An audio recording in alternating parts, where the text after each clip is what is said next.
শ্বশুরবাড়িতে একজন স্বামী নিজের স্ত্রীকে যেভাবে পরিচালনা করবে এবং সম্মান দেবে, শ্বশুরবাড়ির বাকি যে সদস্যগুলো আছে তারা কিন্তু তাকে ঠিক সেভাবেই সম্মান দেবে। সেদিনটা ছিল ছুটির দিন। স্নান করে বাইরে বেরিয়েছি। টিভি রুমে স্বামী আর শাশুড়ি মা দুজনে মিলে কথা বলছিল। অন্যের কথা কান পেতে শোনার অভ্যেসটা আমার কোনোদিনই ছিল না। তবে হ্যাঁ, নিজের ঘরে ঢোকার আগে হালকা করে একটু শুনতে পেলাম কথাটা যেন আমাকে নিয়ে হচ্ছে। তাই জন্য আমি পর্দার আড়ালে দাঁড়িয়ে গেলাম। শাশুড়ি মা আমার স্বামীকে বলছে, বাবু হ্যাঁ রে, জিনিসপত্রের নাকি এখন অনেক দাম।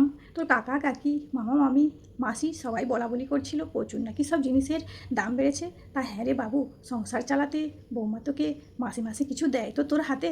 শাশুড়ির মায়ের মুখে এ কথা শুনে স্বামী তার মাকে বলল, হ্যাঁ মা, ওর সাথে আমার তো এই জন্যেই প্রত্যেক মাসে মাসে অশান্তি হয়, এই একটা কারণেই।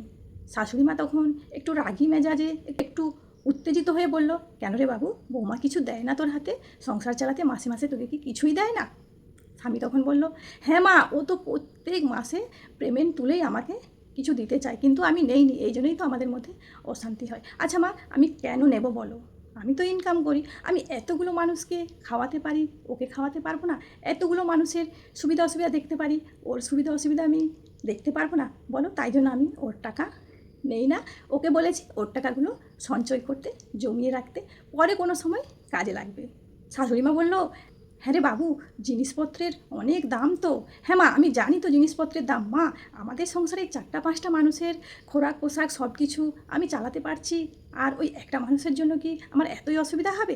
আমার ওটা কিছু অসুবিধা হয়নি, আমি চালিয়ে নেই। ওকে বলেছি ওর পয়সাগুলো সঞ্চয় করতে, ভবিষ্যতের জন্য জমা করতে। মা, তোমার মনে আছে বাবা মারা যাওয়ার পর আমাদের কত কষ্ট হয়েছিল? তুমি কত কষ্ট পেয়েছিলে। মামার বাড়ি গিয়ে আমাদের থাকতে হয়েছিল, আমাদের কত কষ্ট পেয়েছি আমরা, বলো তো মা?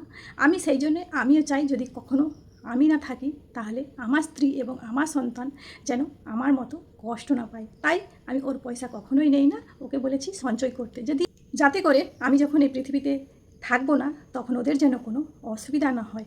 আমি যে অসুবিধাটায় পড়েছিলাম সেই অসুবিধাটা যেন আমার সন্তানকে না ভোগ করতে হয়। মা, তোমার মনে আছে বাবা চলে যাওয়ার পর সে আমাদের কি অবস্থা হয়েছিল? আর ওর টাকা মানে আমাদের টাকা তো বলো। আর আমাদের যখন খুব অসুবিধা হবে তখন ও তো নিজে থেকেই টাকাটা যাঁচে, আমি নেইনি। আর খুব যখন আমার অসুবিধা হবে তখন না হয় আমি ওর কাছ থেকে টাকাটা নেব।